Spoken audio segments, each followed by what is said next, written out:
This is an Israeli bandage. Let me show you how to use it. My name's Loren. I am a firefighter and EMT. It's come to my attention that there is a lot of misinformation about medical equipment out there. So I want to teach you from an EMT's perspective how to actually use the things that you're getting in your emergency kits. So let's get into it. This is an Israeli bandage. When you pull it out of the packaging, it looks like this. As you can see, there's a little stitch here and we have some kind of handle, right? If I were to unwrap this, you can see that the stitch actually keeps the rest of the bandage from falling open. So that's why it's there.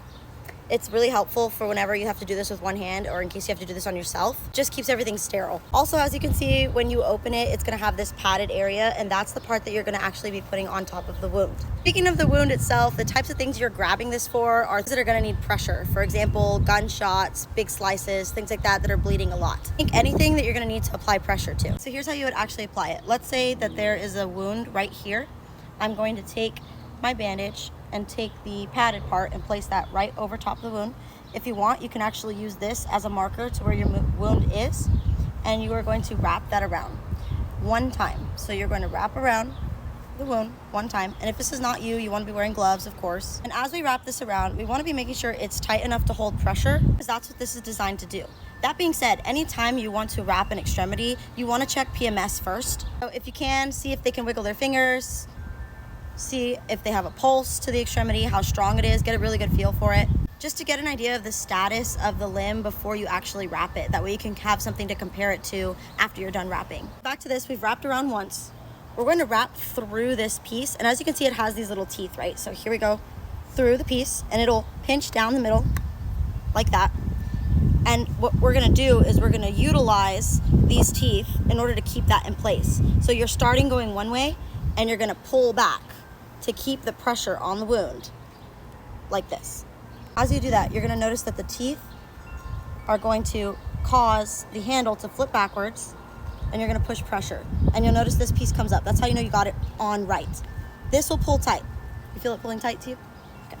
And then you're gonna continue to wrap to hold pressure. A couple more down the middle, and you can see I still have my stitch there. This is there in case, like I said, you have to do it with one hand. You don't want it to all unravel after you. It should come off on its own, just with an easy tug. So that wasn't a lot of pressure for me to do at all.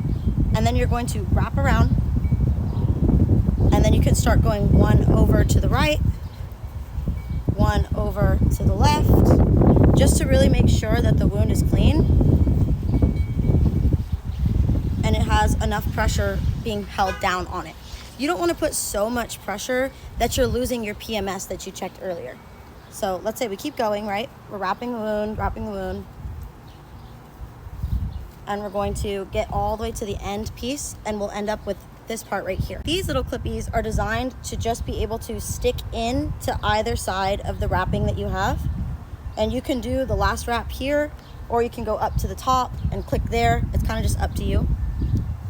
This is not to replace a tourniquet. This is just to add additional pressure so you can free up hand space and go on to other things. And once you're done, you want to go back and check your PMS again. Is the hand still able to wiggle? Are you able to still feel? And do you still have that same pulse that you felt previously? So yes, this is a pressure bandage, but you don't want things to be so tight that you're actually causing more damage. And once you have these on, they're not really meant to be taken off, but if you need to, they're pretty easy to do that. You just take your wrap and flip the other way, or you can cut through it depending on what you need to do. Israeli pressure bandage is great to stop most types of bleeds. However, it does not replace a tourniquet. And if you notice that the extremity is bleeding through the Israeli bandage, it might still be a good idea to throw a tourniquet on top of that. That's how you use an Israeli pressure bandage. If you want to see more of this kind of content, hit the plus, follow along, join the crew. We're happy to have you. See you on the next one. Bye.